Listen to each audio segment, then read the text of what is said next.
हरिबोल पद रत्नाकर जी का पाठ, पद संख्या 45, 45।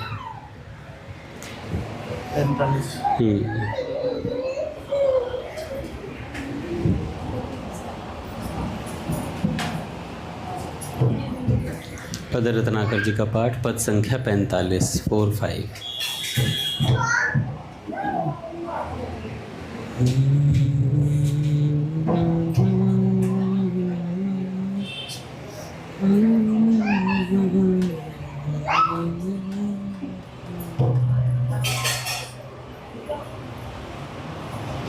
श्री राधा माधव युगल कीजे कृपा महान, जासु मैं करतो रहूं प्रेम सुधारस पान। श्री राधा माधव युगल कीजे कृपा महान, जासु मैं करतो रहूं प्रेम सुधारस। द्वंदनि में समता रहे, सकल विषमता खोए, पद कमलन में ही सदा ममता सगरी होए। द्वंदन में समता रहे, सकल विषमता होए, पद कमलन में सदा ममता सगरी होए। मन सुमिरन करतो रहे, मधुर मनोहर नित्य, नाम रूप गुण को सकल, तज के भोग अनित्य। मन सुमिरन करतो रहे, मधुर मनोहर नित्य, नाम रूप गुण को सकल, तज के भोग अनित्य। जय श्री राधा जयति जय, जय माधव घनश्याम, जयति समर्पण मैं विमल, प्रेम नित्य सुख धाम। जय श्री राधा जयति जय, जय माधव घनश्याम, जयति समर्पण मैं विमल, प्रेम नित्य सुख धाम। राधा राधा राधा राधा राधा राधा राधा राधा राधा राधा राधा राधा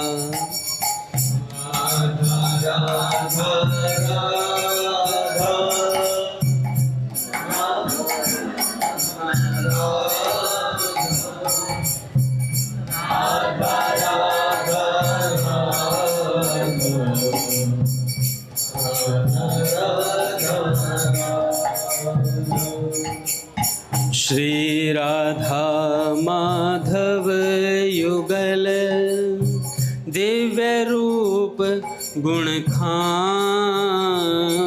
पद संख्या 41, पद संख्या 41, 41। श्री राधा माधव युगल दिव्य रूप गुण खान, अविरत मैं करती रहूं प्रेम मगन गुणगान। अविरत मैं करती रहूं प्रेम मगन गुणगान। राधा गोविंद नाम को करूं नित्य उच्चार,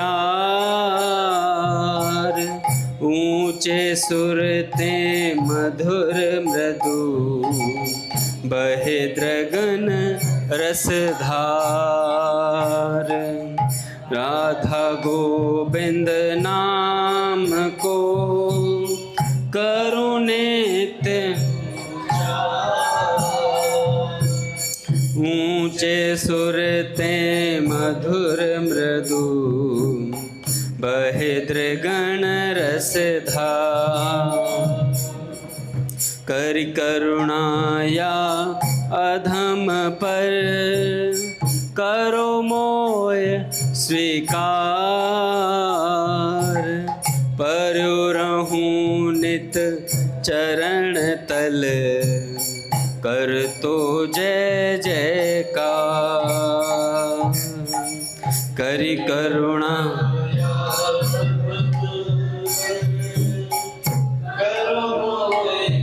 स्वीकार, पर्यो रहूं नित चरण जल कर तो जय जयकार। मैं नहीं देखूं और को मोय न देखें और, मैं नित देखो ये करूं तुम दो इन्हीं सब और। मैं नहीं देखूं और को मोय न देखें और, मैं नित देखो ये करूं तुम दो ने सब ठोर। राधा राधा राधा राधा राधा राधा राधा राधा राधा राधा राधा राधा।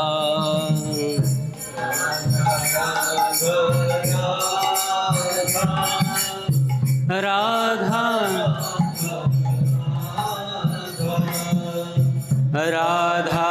राधा राधा राधा राधा राधा राधा। बोलिए राधा माधव सरकार की जय। पूज्य श्री भाई जी महाराज की जय। पूज्य श्री राधा बाबा की जय। पूज्या मैया की जय। अपने प्यारे भैया की जय। पूज्य दादा की जय। भक्तवत्सल भगवान की जय।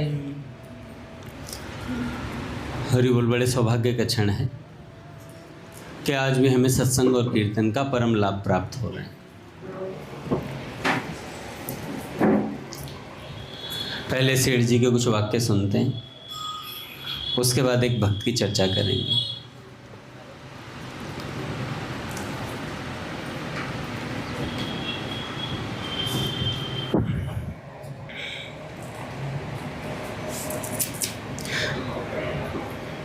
सेठ जी कहते हैं, भगवत दर्शन की उत्कंठा। बहुत से लोग कहा करते हैं कि पूरा प्रयास करने पर भी भगवान हमें दर्शन नहीं देते। वे लोग भगवान को निष्ठुर, कठोर आदि शब्दों से संबोधित किया करते हैं तथा ऐसा मान बैठे हैं कि उनका हृदय वज्र का सा है और वे कभी पिघलते ही नहीं। उन्हें क्या पड़ी है कि वे हमारी सुधि लें। हमें दर्शन दें और हमें अपनावें। ऐसी ही शिकायत बहुत से लोगों को रहती है भगवान से कि भगवान बड़े निष्ठुर। अच्छा, भगवान को भी हमसे बहुत सी शिकायतें हैं, हमें भी सुननी चाहिए।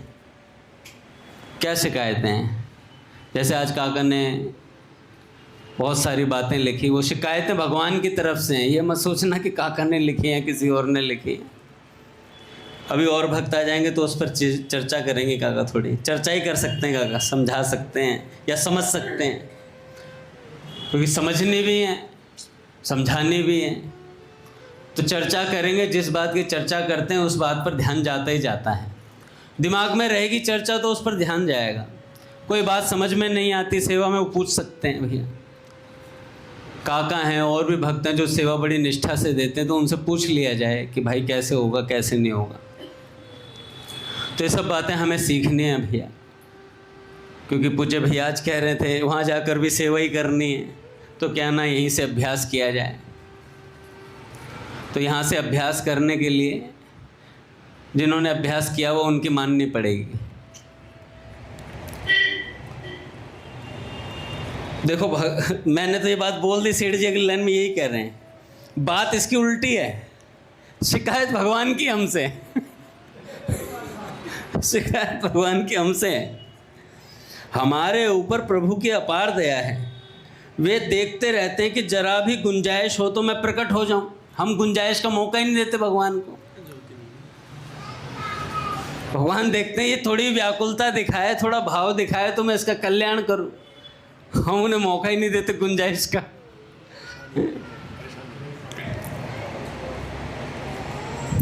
थोड़ा भी मौका मिले तो भगवान भक्त को दर्शन देना चाहते हैं। साधना के पथ में वे पद पद पर हमारी सहायता करते रहते हैं। लोक में भी यह देखा जाता है कि यह विशेष टान होती है। जिस महापुरुष का हमारे प्रति विशेष आकर्षण होता है उसके पास और सब काम छोड़कर भी हमें जाना पड़ता है। जहाँ नहीं जाना होता वहाँ प्रायः यही मानना चाहिए कि प्रेम की कमी है। जब हम साधारण मनुष्यों की भी यह हालत है, तब भगवान जो प्रेम और दया के अथाह सागर हैं, यदि थोड़ा प्रेम होने पर भी हमें दर्शन देने के लिए तैयार रहें तो इसमें आश्चर्य ही क्या है। भगवान के प्रकट होने में जो विलंब हो रहा है उसमें मुख्य कारण हमारी लगन की कमी है। प्रभु तो प्रेम और दया की मूर्ति ही हैं, फिर वे आने में विलंब क्यों करने लगे। सेठ जी ने बोला कि जब कोई हमसे प्रेम करता तो उससे मिलने हम अपने आप चले जाते हैं। तो क्या भगवान के मन में नहीं आती होगी क्या कि हम उनसे प्रेम कर रहे हैं और वो हमसे मिल लेना है? ऐसा हो सकता है? हो ही नहीं सकता। फिर वे आने में विलंब क्यों करते हैं? कारण स्पष्ट है कि हम उनके दर्शन के लायक नहीं हैं। भाई हम में अभी श्रद्धा और प्रेम की बहुत कमी है। यदि हम उसके लायक होते तो भगवान स्वयं आकर हमें दर्शन देते, क्योंकि भगवान परम दयालु हैं, उसके ऊपर सर्वज्ञ हैं। वो हमारे हृदय तक की बात को जानते, सब चीज़ जानते हैं भगवान, और सर्वव्यापी हैं, सर्वशक्तिमान हैं और सर्व अंतर्यामी हैं। किंतु हमारे अंदर उनके प्रति श्रद्धा और प्रेम की बहुत कमी है। अतएव श्रद्धा और प्रेम की वृद्धि के लिए हमें उनके तत्व, रहस्य, गुण और प्रभाव को जानने की प्राण पर्यंत तक चेष्टा करनी चाहिए। भगवान में श्रद्धा और प्रेम हो जाने पर वे न मिलें, ऐसा कभी हो नहीं सकता। बाध्य होकर भगवान अपने श्रद्धालु भक्त की श्रद्धा को फलीभूत करते हैं। जब तक उनकी कृपा पर पूरा विश्वास नहीं होता तब तक प्रभु का प्रसाद हमें कैसे प्राप्त हो सकता है। यदि हमारा यह विश्वास हो जाए कि भगवान के दर्शन होते हैं और अमुक व्यक्ति ने भगवान के दर्शन किए हैं, तो उसके साथ हमारा व्यवहार कैसा होगा इसका भी हम लोग अनुमान नहीं कर सकते। फिर स्वयं भगवान के मिलने से जो दशा होती है उसका तो अंदाज़ा लगाना ही असंभव है भैया। रासलीला के समय भगवान के अंतर्ध्यान हो जाने पर गोपियों की क्या दशा हुई। एक क्षण के लिए भी उन्हें भगवान का वियोग असहनीय हो गया। अतः बाध्य होकर भगवान को प्रकट होना पड़ा। क्यों प्रकट होना पड़ा? एक संत कहते हैं उन्होंने कुछ नहीं किया, उन्होंने भगवान की चर्चा शुरू कर दी। रास में भगवान अदृश्य हो गए, वहाँ से गए कहीं नहीं, सिर्फ अदृश्य हुए, गए कहीं नहीं थे। कई संत तो भाव देते हैं वो चुनरी ओढ़कर एक गोपी बन के वहीं बैठे थे बीच में और उन्हीं की तरह बातें कर रहे थे जैसे वो बोल रही थी। तो उन्होंने क्या किया? गोपांगनाओं ने भगवान के अदर्शन होने पर भगवान की चर्चा शुरू कर दी, भगवान की बातें बतानी शुरू कर दी, भगवान की महिमा का मंडन करना शुरू कर दिया भैया, कि देखो आपने इतने अघासुरों को मारा, ब्रज में आपने रक्षा करी है नाथ, हम पर क्यों नहीं कृपा करते, हमें क्यों छोड़कर चले गए। बार बार ऐसी चर्चाएं करते और भगवान मध्य बैठे चुनरी ओढ़ के सुन रहे हैं, रस ले रहे हैं चर्चा का। तो ऐसे ही भगवान कहीं गए तो हैं नहीं भैया, हम भी अनंत जन्म के, हम सब लोग पुरुष नहीं है भैया, सब आत्मा है और आत्मा गोपी है। तो हम भी चर्चा करेंगे तो हमारे मध्य भी भगवान प्रकट हो जाएंगे। तो भगवान की चर्चा करें, भगवान की बात करें। पूज्य प्राची दीदी कहती है भगवान की चर्चा से भी भगवान मिल जाते हैं। तो कहीं गए नहीं भगवान, भगवान वहीं थे, वहीं प्रकट हो गए। तो ऐसे ही हमें चर्चा करनी है। पूज्य भैया आगे आ रहे हैं, पूज्य भैया।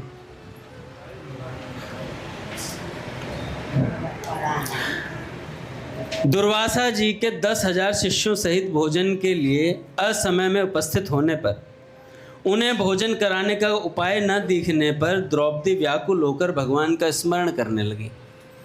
अच्छा, युधिष्ठिर जी ने बोल दिया था दुर्वासा जी से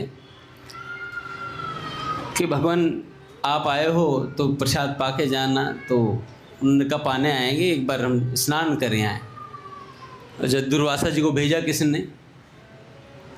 दुर्योधन ने। अच्छा, दुर्योधन ने स्वभाव ऐसा दिखाया दुर्वासा जी के सामने, जानते तो कुछ उल्टा सीधा बोलूँगा तो कुछ भी श्राप मिल सकता है आज। तो बड़ी सेवा करी और उसके बाद कहा कि प्रभु हम मेरे भाइयों को भी ये मौका दें आपकी सेवा का, और जानबूझकर ऐसे समय पर निकाला दुर्वासा जी को वहाँ से जिस समय द्रौपदी जी भोजन कर चुकी थी और अक्षय पात्र में से सब समाप्त हो चुका था। ऐसे समय पर निकाल दिया ज़बरदस्त। और उधर से दुर्वासा जी आए 10,000 शिष्यों के साथ। युधिष्ठिर जी महाराज ने कहा कि भाई अभी स्नान करके आओ आओ, अब फिर आपके प्रसाद की हम व्यवस्था करते हैं। इतना बोला और द्रौपदी जी की तरफ इशारा किया युधिष्ठिर जी ने। जैसे इशारा किया तो द्रौपदी ने कहा कि प्रभु अक्षय पात्र तो वो मैं भोजन कर चुकी हूँ, उसमें कुछ नहीं है अब। तो पूज्य महाराज जी बोल रहे थे कि द्रौपदी जी इतनी साफ सफाई से शुचिता का ध्यान रखती थी कि इस वाकई में उन्होंने धो के रख दिया था, उसमें कण था ही नहीं कि भूल से रह गया हो भाई एक कण, इसका मतलब सही से धोना नहीं आता। ऐसी नहीं है भैया द्रौपदी जी, भगवान की परम भक्ता है और शुचिता का बड़ा ध्यान रखते हैं। तो पूरा अक्षय पात्र एकदम साफ था। पांडवों ने युधिष्ठिर जी महाराज के पैरों के नीचे से जमीन निकल गई। कह रहे अब तो दुर्वासा जी आएंगे और श्राप देंगे वही, और श्राप देंगे तो इससे बढ़िया उनके श्राप से जलकर मरें। अर्जुन और भीम तुम जाकर जंगल से लकड़ियां ले आओ और अपनी चिता बनाएंगे और खत्म होते सब। इतना बोला तो द्रौपदी जी ने तुरंत बोला आप कैसे भक्त हैं श्री कृष्ण की? क्या वे श्री कृष्ण कहीं चले गए हैं क्या? ऐसी बात बोली तो सारे पांडव देखने लगे। अच्छा, इतना बोला ही था, ऐसा लग रहा था भगवान कुटिया के बाहर कान लगा के खड़े थे। तुरंत आ गए और आते ही कहने लगे कृष्णा। द्रौपदी जी को कृष्णा बोलते थे भगवान। कृष्णा बहुत भूख लगी है, जल्दी से कुछ खाने को दे दो। द्रौपदी जी ने खाने पे तो सारा लफड़ा चल रहा है, खाने के लिए तो कुछ है नहीं प्रभु। तो उन्होंने कहा नहीं नहीं अक्षय पात्र लेके आओ, उसमें होगा कुछ ना कुछ। कह रहे नहीं मैंने मांस धो के अच्छे से रख दिया। अरे मैं कह रहा हूँ ला करके दे दिया, देखा तो उसमें तिनका लगा हुआ था भी। भगवान ने कहा हा और ऐसे कहकर और पा लिया। और जब भगवान ने पा लिया और भगवान ने डकार मार दी, तो दुर्वासा जी जल में डुबकी मार के निकले, और जैसे डुबकी लगा के निकले तो ढकार आई है, और ढकार आई तो सारे शिष्यों ने भी ढकार ली। अब दुर्वासा जी सोचने लगे क्या करूं, मैं जाऊं नहीं जाऊं, मेरा तो पेट भरा हुआ है बहुत है। शिष्यों से कहने लगे, अरे भाई तुम सब लोग जाके वहां प्रसाद पाया ना। शिष्यों ने तो बोरिया बिस्तरा बांधा और भग लिए सारे। अच्छा, भगवान ने भी बड़ी प्लानिंग करी थी। भगवान ने उनको, अर्जुन और भीम को भेजा, जाओ, रास्ते में दुर्वासा जी जा रहे होंगे तो उन्हें बोलना कि प्रभु प्रसाद तैयार हो गया, आज वो पालो। अब जानते थे भगवान दुर्वासा जी पाएंगे नहीं, पेट भर चुका है उनका, तो जानबूझकर अर्जुन जी को भेजा, भीम को भेजा, जाओ जा करके बोलो। उन्होंने कहा कि प्रभु प्रसाद तैयार हो गया, पालो फटाफट। दुर्वासा जी कह रहे, अरे नहीं नहीं कोई बात नहीं, बहुत प्रसन्न हूँ। अरे नहीं प्रभु प्रसाद तो पाया नहीं, प्रसन्न कैसे हो गए? अरे नहीं बहुत प्रसन्न हूँ, बहुत बढ़िया, हाँ वरदान मांगो। बस भगवान ने सिखा रखा था क्या मांगना है, भगवान ने सिखा करके भेजा था क्या मांगना है, और मांग लिया भैया। फिर एक किताब आती थी पहले, अपने बापूजी के जो रजिस्टर आता था उस पर चित्र छपा रहता था। हाँ आशीष, उस पर क्या लिखा हुआ था? 100 में से एक भी नहीं बचा और 5 में से एक भी नहीं मरा, किसका आश्रय लोगे? किसका आश्रय लोगे? तो बस यहीं से बात समझ में आ जाती है भैया किसका आश्रय लेना चाहिए। द्रौपदी जी व्याकुल होकर भगवान का स्मरण करने लगे और उसके पुकारते ही भगवान आ गए।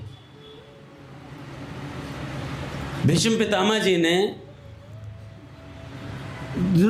दुर्योधन आया गुस्से में, बहुत गुस्से में, पूरा भरा बैठा था, क्योंकि भीष्म पितामह जी युद्ध तो कर ही रहे थे, पूरे मनोभाव से ही कर रहे थे, पर उधर भी पांडव थे, ऊपर से भगवान सारथी बने बैठे।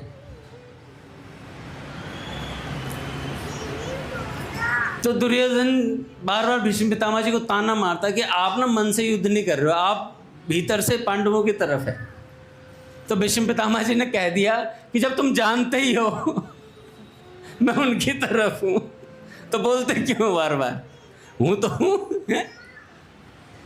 तो उन्होंने कहा नहीं नहीं आप युद्ध नहीं कर रहे हो, ये है वो है। भीष्म पितामह जी को क्रोधित कर दिया। भीष्म पितामह जी ने कहा देखो ये 5 बाण 5 पांडवों के लिए है, कल वो खत्म है,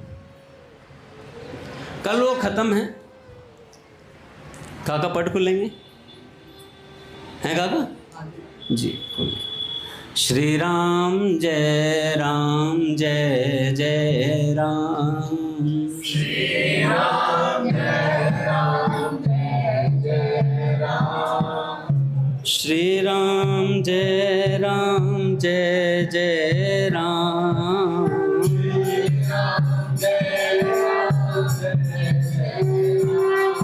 श्री राम जय जय राम,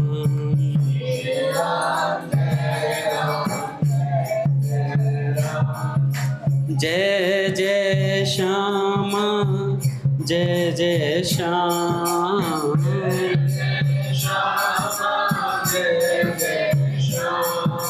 जय जय श्री वृंदावन धाम,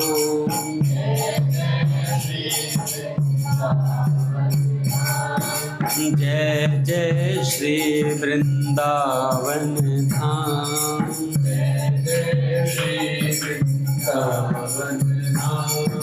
जय बरसाना जय नंदगांव,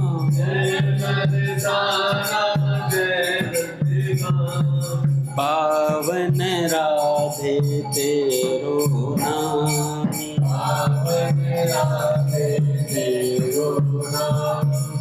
बोलिए राधा माधव सरकार की जय।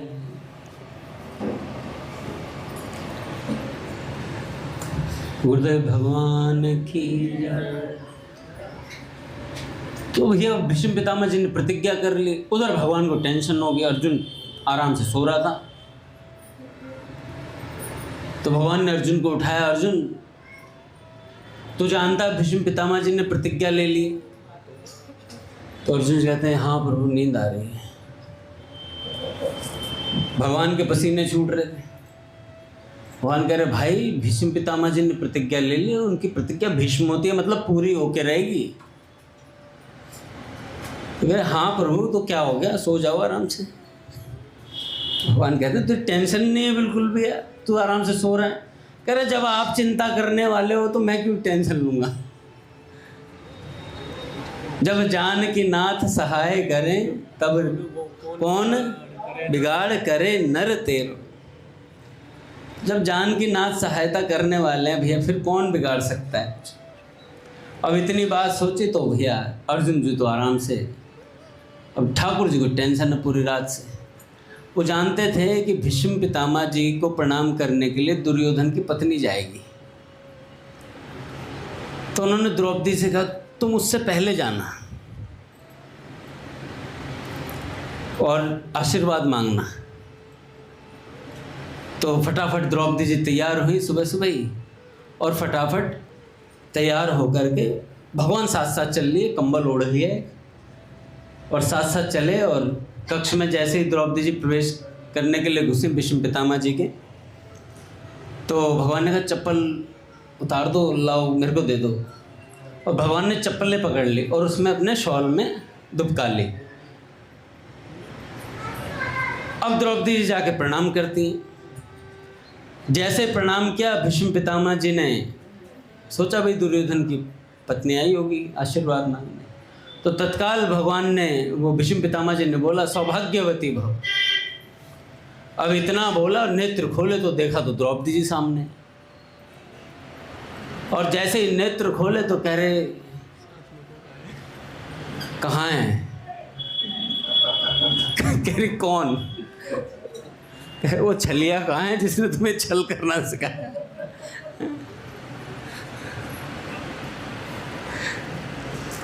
जैसे ही ऐसा बोला तो भीष्म पितामह जी की दृष्टि गई भगवान की तरफ। द्वार पर खड़े हैं, अपनी भक्ता की चरण पादुकाओं को छाती से चिपकाए।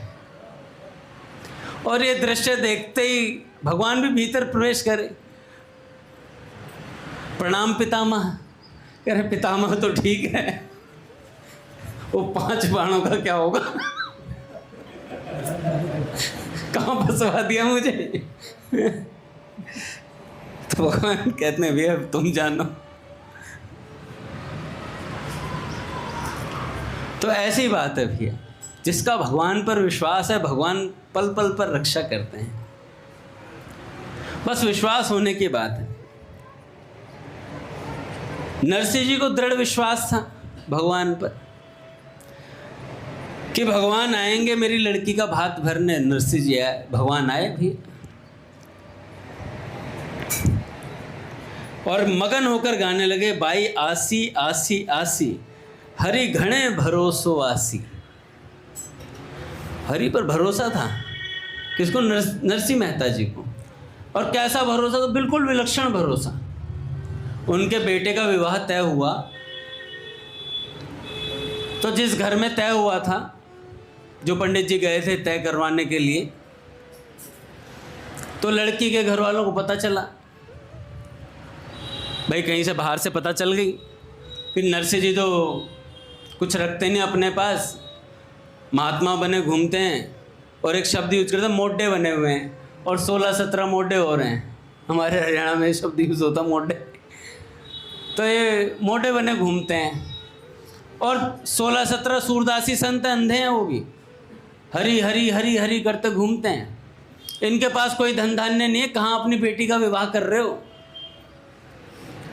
अब ऐसी बात हो गई तो भैया लड़की के पिता को चिंता हुई। उन्होंने सोचा क्या करूं ऐसा जिससे रिश्ता संबंध टूट जाए। उन्होंने एक चिट्ठी लिखी और चिट्ठी में लिखा कि भैया इतने बाराती होने चाहिए, इतने घोड़े होने चाहिए, इतने हाथी होने चाहिए, हमारे स्टेटस के हिसाब से बारात आनी चाहिए। और भैया वो पत्र लिखवाया पंडित जी से। पंडित जी को दिया वो पत्र, जाकर के नरसिंह जी को दे देना। नरसिंह जी को पत्र दिया गया। नरसिंह जी ने जैसे ही पत्र खोला, ऊपर लिखा था श्री हरि। भाई सबसे पहले लोगों की आदत होती थी भगवान का नाम लिखने की, अब तो दिल बना देते हैं, उसमें तीर घुसता हुआ बना देते हैं। राम जी दिखते ही नहीं है कहीं, ना भगवान का नाम दिखता है। अपने नाम के चारों तरफ कलाकारी कर देंगे, बादल बना देंगे नाम उड़ता हुआ। तो नरसिंह जी ने नाम पढ़ा श्री हरि, नीचे पढ़ा ही नहीं। कह रहे भाई जिनके लिए पत्र उन्हें दो ना जा करके, इसमें तो नाम है पत्र पर श्री हरि ठाकुर जी का नाम लिखा हुआ है, मैं क्यों पढ़ूं? पंडित जी ने कहा अरे महाराज ये तो ऐसे लिखा जाता है। अरे लिखा लिखा कुछ नहीं जाता, जिसके नाम पत्र है वो पढ़ेगा, मैं क्यों टेंशन लूं? इतनी बात बोली और महाराज वो पत्र ठाकुर जी के सामने पहुंचवा दिया।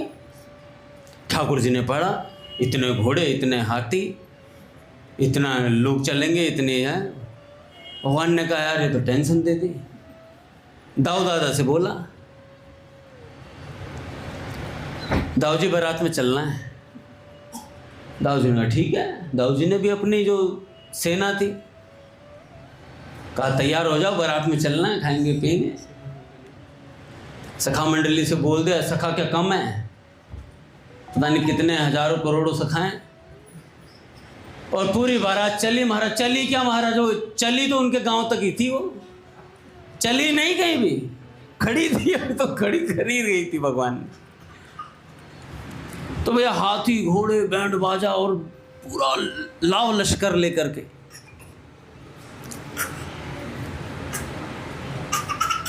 लड़की का पिता जो था वो घर की छत पर खड़ा होकर देख रहा था, ये क्या हो रहा है, कोई युद्ध हो गया है क्या, कहीं सेना युद्ध करने जा रही है क्या? तो पंडित जी साथ में, तो पंडित जी ने कहा कि ये बारात आ रही है। तो लड़की वाले ने कहा कि भाई बारात आ तो रही है, खाएगी क्या? मेरे पास तो खाने का बंदोबस्त ही नहीं है, इतने लोग आ रहे हैं। तो पंडित जी ने कहा तुमने ही बोला था ये स्टेटस के साथ। कह रहे स्टेटस का, मैं तो भीख मंगा लग रहा हूँ इनके सामने, मेरे औकात नहीं इतनी खिलाने की। ओ भाई उसके नेत्रों में आंसू भरे आए। जैसे ही आंसू भर के आए तो उन्होंने पंडित जी की तरफ देखा। पंडित जी ने नरसिंह जी की तरफ इशारा किया।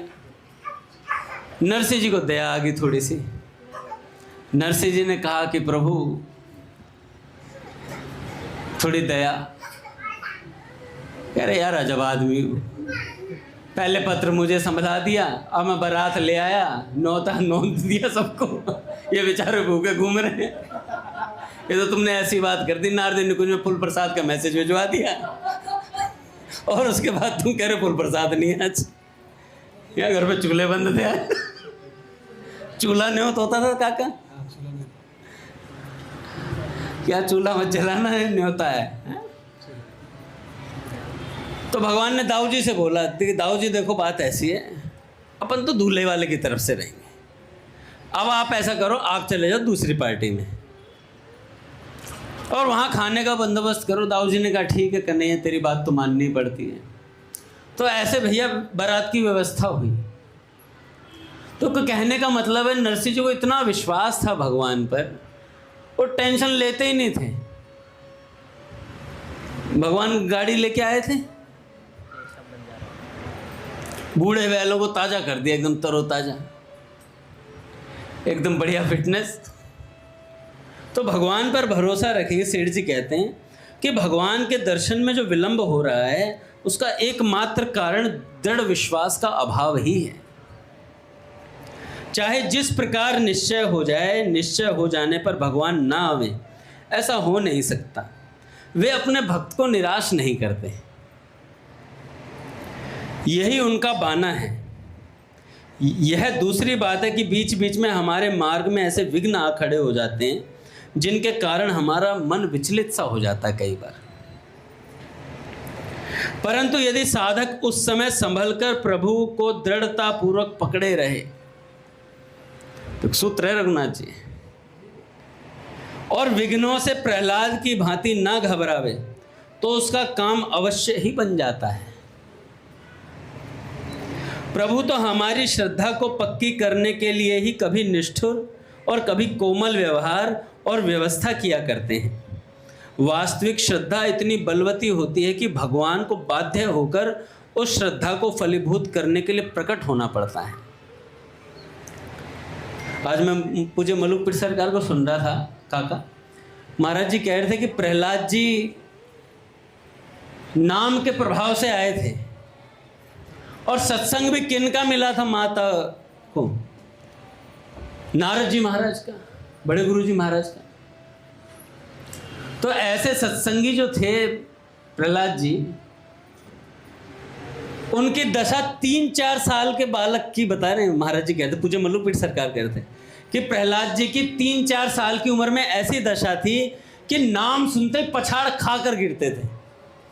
इतना प्रेम जागृत हो रखा था उनके भीतर। ऐसा नहीं कि बाद में जागृत हुआ हो, कह रहे वो पके पकाए थे। और ऐसा नाम में प्रेम था, ऐसा विश्वास था भगवान के ऊपर कि कोई तुलना नहीं थी उसकी। और जो उनके संग में आया उसमें भी वैसा विश्वास जागृत हो गया। कह रहे संत ऐसे छके छकाए आते हैं। और छकाया किसने? पूज्य गुरुदेव भगवान ने। किस माध्यम से? कथा कीर्तन के माध्यम से। माता कयाधु को इतना सत्संग सुनाया ताकि आप यहीं रहो, मेरे पास रहो, और खूब सत्संग सुनाया। तो भक्त शिरोमणि भय प्रहलाद, गुरुदेव से पहले ही नाम आता है प्रहलाद जी, प्रहलाद, नारद, पराशर। तो गुरुदेव से पहले नाम चेले का आता है, बताओ। ऐसा चेला बना दिया भैया। तो वास्तविक श्रद्धा इतनी बलवती होती है कि भगवान को बाध्य होकर उस श्रद्धा को फलीभूत करने के लिए प्रकट होना पड़ता है। पारस यदि पारस है और लोहा यदि लोहा है तो स्पर्श होने पर सोना होगा ही। लोहा भी तो लोहा होना चाहिए ना, तभी तो स्पर्श होगा पारस का, और स्पर्श होते ही सोना हो जाएगा। आज पूज्य मलुकपीठ सरकार कह रहे थे कि देखो, शास्त्रों से हम जानकारी इकट्ठा कर सकते हैं, बहुत सारी जानकारी इकट्ठा हो सकती है, हमें बहुत सारी बातें बनानी आ सकती हैं, लेकिन उन बातों में विश्वास जो पैदा होता है ना, और जो श्रद्धा पैदा होती है, वो गुरु करते हैं। वो गुरु के वाक्यों से होती है। नहीं तो पढ़ने वाले तो पता नहीं कितने कितने शास्त्रों को पढ़ डालते हैं। एक से एक विद्वान मौजूद हैं। पूज्य मलुकपीठ सरकार कह रहे थे कि एक से एक विद्वान इस धरती पर मौजूद है जिन्हें कंठस्थ है सब कुछ, पर वो विवेक गुरुदेव की कृपा से आता है भैया। वो गुरुदेव के वाक्यों से ही आता है। सच बात तो ये मलुकपीठ सरकार कहते, सच बात तो ये है कि वो शास्त्रों से नहीं आएगा, वो गुरुजी की डांट से, गुरुजी की शपथ से, गुरुजी की समझाई बातों से आता है। इसलिए पूज्य भैया कई बार कहा करते हैं कि शास्त्रों का अवलोकन गुरु के आश्रय में रह करके करना चाहिए। गुरु के मुख से सुने शास्त्रों को। स्वयं से पढ़ेंगे तो बहुत धारणाएं बन जाती हैं, अपनी भ्रमित भी हो जाता है, शास्त्रों में ऐसी ऐसी बातें आती हैं। और जब गुरुदेव से सुनेंगे तो वो निष्कर्ष निकाल करके देंगे, मत करके देंगे हर चीज़ को। बात जो समझने लायक होगी वो बताएंगे, ये तुम्हारे जानने योग्य हो तुम, इससे ज़्यादा तुम्हें जानने की आवश्यकता भी नहीं है। जितनी बात हमारी औकात के हिसाब से होगी उतनी बात बता देंगे। हमारी औकात से बाहर होगी तो फिर इग्नोर कर देंगे, इसे मत पढ़ो, ना इसे पढ़ने की ज़रूरत है तुम्हें, नाम लो बस। एक संत थे, इस बात पे ध्यान आ गया।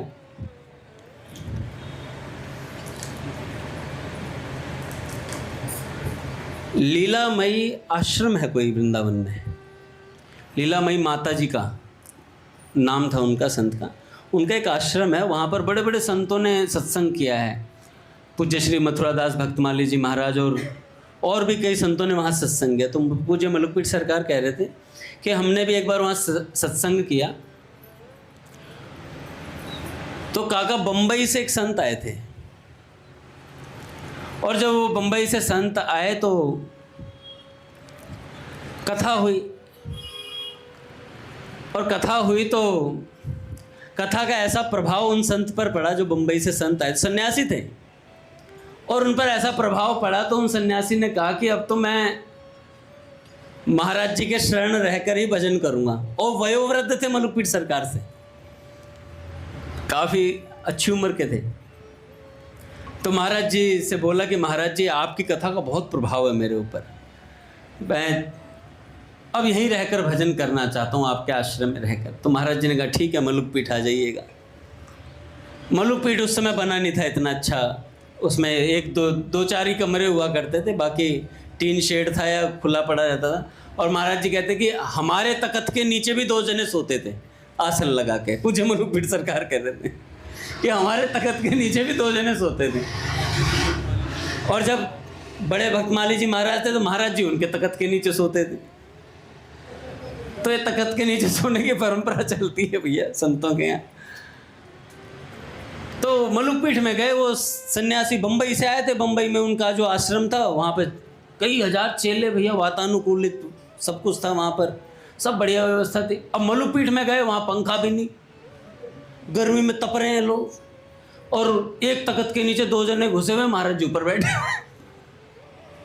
कह रहे ये क्या व्यवस्था है। तो महाराज, उन्होंने बम्बई वाले जो संत थे उन्होंने देखा, और देखने के बाद जो वैराग्य कथा में चढ़ा था वो देखते ही उतर गया, देखते ही उतर गया। और महाराज जी से जाकर के बोले महाराज जी जितनी तेजी से वैराग्य आया था उतनी तेजी से ये दृश्य देखकर मेरा वैराग्य वापस चला गया है। पर महाराज जी एक बात सच बोलूं, आज जीवन में पहली बार ये बात समझ में आई है कि मनुष्य जीवन को सफल करना चाहिए। मेरी स्थिति ऐसी नहीं है क्योंकि मैं वयोवृद्ध भी हूँ, और मेरा स्वभाव जो है शुरू से ही एसी वाले उनमें रहने का हो गया है, वातानुकूलित उस वातावरण में मैं रहा हूँ। यहाँ मैं रह ही नहीं पाऊँगा, रहना चाहूँ भी तो भी नहीं रह पाऊँगा। अब आप मुझे एक चीज़ बताइए कि मैं जैसी परिस्थिति में हूँ उसी में रहकर मैं क्या करूँ ऐसा जिससे मेरे को भगवान की प्राप्ति हो जाए। इसे कहते हैं हरि गुरु दासन सो साचो सोई भक्त सही, कि जैसी परिस्थिति वैसे बता दे, जबरदस्ती का वैराग्य नहीं। अब पता चला एसी में रह रहा बंदा, कथा सुनने कह रहा मैं तो वृंदावन जाऊंगा, तटीय स्थान वहाँ भजन करूंगा भरी गर्मी में। काका मैं रघुनाथ जी और कई भक्त एक बार वृंदावन गए थे, रघुनाथ जी याद है आपको? और नंगे पाँव, गर्मी थी बहुत भयंकर, नंगे पाँव सबने कहे तटीय स्थान चल रहे हैं। मैंने भी जोश जोश में चप्पल गाड़ी में उतार दी। उस टाइम इतनी श्रद्धा भाव था नहीं, वो चप्पल बस इसलिए उतार दी कि सब ने उतारी थी। और खासकर रघुनाथ जी से कंपटीशन रहता अपना कि ये 10 माला करेंगे तो मैं 11 करूँगा। अब नहीं है कंपटीशन, क्योंकि अब रघुनाथ जी कंपटीशन से बाहर चले गए, कंपटीशन में अब हम रह गए बस। तो चप्पल उतार दी काका, और जैसे चलने लगे ना, जब तक छाँव सी थी तब तक तो बहुत बढ़िया लग रहा था, जय श्री राधे, और बार बार राधा रानी की, राधा रमण लाल की जय हो। और जैसे ही धूप आई, ना इधर छाँव ना इधर छाँव, ओ भाई वो पाँव जलने लगे। अब फिर क्या करें, नाली के पाँव में भी पानी टेक दिया, या थोड़ी ठंडक से मिल जाएगी, धो लूँगा बाद में, ये ब्रज की तो नाली है। तो जबरदस्ती के वैराग्य में कई बार घटना घट जाती है। और रघुनाथ जी उसी गरम गरम पे चल रहे, इनकी व्याकुलता उच्च स्तर की है और आराम से चल रही है। मैंने कहा यार रघुनाथ जी को क्या हो गया। अच्छा, रघुनाथ जब अपना पुराना मंदिर था नीचे, तो रघुनाथ जी एक चित्र की तरफ देखकर ताली बजाते रहते थे और जोर जोर से। तो मैंने देखकर कहता था, मैं रघुनाथ जी से उस समय इतना दृढ़ भाव नहीं था भक्ति भाव में, तो मैं रघुनाथ जी को देखकर कहता ढोंग करते हैं। एक दिन मैंने इन्हें बोल ही दिया, मैंने कहा क्या ढोंग सा करते रहते हो ताली बजाते बजाते। तो रघुनाथ जी ने कहा एक दिन ये ढोंग असल हो जाएगा। हो गया असल। तो भैया ये रघुनाथ जी हैं। तो मैं कहाँ था, वो संत ने बोला कि महाराज जी मेरे को जैसी परिस्थिति में मैं हूँ उसी परिस्थिति में रहकर मुझे मेरी भगवत प्राप्ति का मार्ग बता दीजिए। तो महाराज जी ने कहा कि देखिए आप बहुत वयोवृद्ध हैं मुझसे, ऊपर से आप सन्यासी हैं, मैं आपको क्या मार्ग दिखा सकता हूँ, फिर भी आप पूछ रहे हैं, तो बस एक बात पकड़ लीजिए, परिस्थिति कोई भी हो, जिह्वा पर भगवान का नाम रहना चाहिए। महाराज जी ने उस समय, महाराज जी की अवस्था भी कम आयु की थी, पर संतों का संग किया तो एक निर्णय पर पहुंच जाता है साधक। उम्र कुछ भी हो, लेकिन अगर संतों का संग दृढ़ता पूर्वक किया गया है तो कम उम्र में भी साधक को बात समझ में आ जाती है कि भैया क्या चीज़ पकड़नी है, क्या चीज़ छोड़नी है। तो पूज्य मलुकपीठ सरकार ने कहा, नाम मत छोड़ना, चाहे वातानुकूलित हो या गर्मी हो, कुछ भी हो, नाम मत छोड़ना। नाम पकड़े रहोगे, कल्याण हो जाएगा। ऐसी बात है भैया। तो पूज्य भैया आ रहे हैं, एक बार पता कर लीजिए। नहीं आ रहे? बोले अच्छा, चलो सेठ जी की बात बोल के फिर कंप्लीट कर देता हूं मैं। श्रद्धालु भक्त की कमी की पूर्ति करके भगवान उसके कार्य को सिद्ध कर सकते हैं। श्रद्धा होने पर सारी कमी की पूर्ति भगवान की कृपा से अपने आप हो जाती है। हम लोगों में श्रद्धा प्रेम की कमी मालूम होती है, इसलिए भगवान प्रकट नहीं होते। अन्यथा उनके दयालु और प्रेमपूर्ण स्वभाव को देखते हुए तो वे दर्शन दिए बिना रह सकें, ऐसा हो नहीं सकता भैया, ऐसा हो नहीं सकता। बोले भक्तवत्सल भगवान की जय। आरती करते महाराज। हरि बोल। राम प्रभु शयन आरती कराएंगे।